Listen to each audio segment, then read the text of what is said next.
Her dementia was progressing quite rapidly, and I was unable to care for her on my own.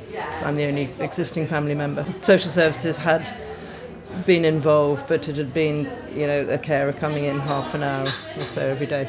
And then one of the primary concerns was the cat. So this kind of very symbiotic relationship between my mother and the cat, which, some people might disregard, but it's actually essential to her well-being. And this care home immediately said, yes, bring the cat. And that's been absolutely crucial. Say hello to you. Looking at you. I'm concerned at the moment because we're getting to the point where my mother's self-funding and those funds are running out. And so we'll be utterly dependent on what the council dictates. And I'm very, very worried because I think if she's separated from Casper, it will have a huge and detrimental effect on her well-being. And I think on her cognitive abilities as well.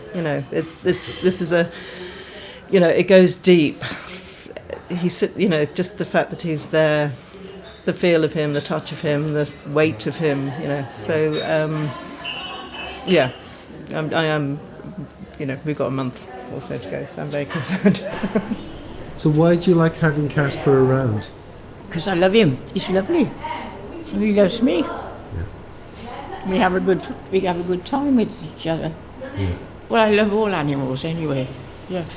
Yeah. I always think they're lovely. He's waiting.